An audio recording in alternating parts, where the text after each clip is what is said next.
Hello YouTube, I'm Zach, you're watching Zach DTV, the place for interesting news from around the net. Today we're going to talk about the blood falls in Antarctica, take a look at Virgin Galactic's newest flight of their space plane, and we're going to wrap up with an excellent parody album of the Beatles and Star Wars. Stick around for it, you're going to love it. Alright, let's get right into this. For my first story, we're going to talk about blood falls in Antarctica.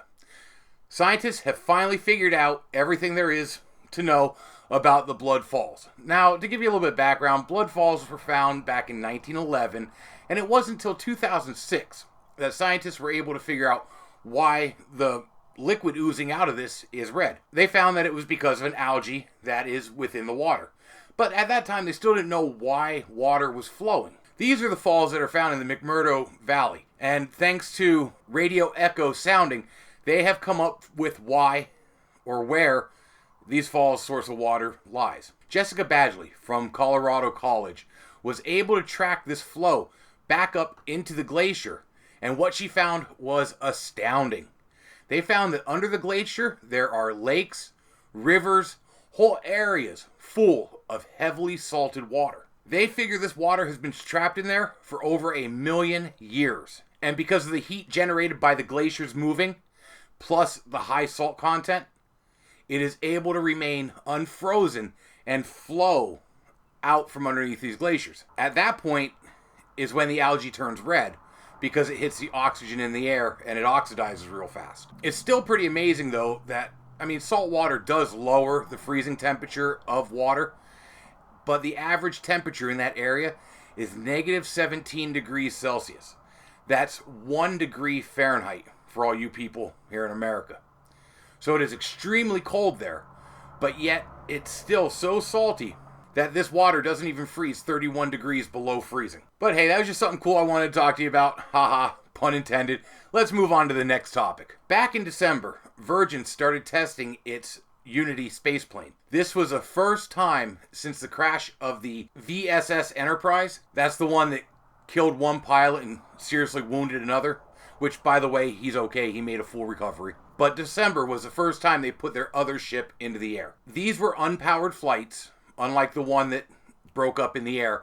They're just dropping this from the glider and letting it glide, making sure systems work and everything like that. Well, yesterday, they took the next step and they tested the feather system. The feather system is the way they flip the wings up as an air brake so they can slow down while coming into the Earth's atmosphere. This is the same system that failed last time and caused the Enterprise to break up. Well, this test was a success. It brings them one step closer to flying people into space, which is cool. And it also shows that their new design and their new structure is up to par, especially since they were testing it in lower atmosphere where the air is a lot thicker. It just put extra stress on the system than it will be under every day when it comes in through the atmosphere up higher. So that's one step closer and pretty neat looking too. The last thing I want to talk about today is just a little bit of awesome, a little bit of excellent, a little bit of greatness that I found on the internet. The YouTube channel, Palette Swap Ninja, came up with this. What would you think if I boarded your ship? Would you give those transmissions to me? How can this be a real consular ship? No ambassador that I can see. Oh, you're all spies with illicit help from your friends. Hey, but nice try with illicit help from your friends. They did the whole Sargent Pepper's album, but they retitled it Princess Leia's Stolen Death Star Plans. And they did the whole thing, and they stayed true to the album, and they stayed true to the Star Wars franchise. They did songs like Lucy in the Sky with Diamond, but only it's Luke is in the desert whining.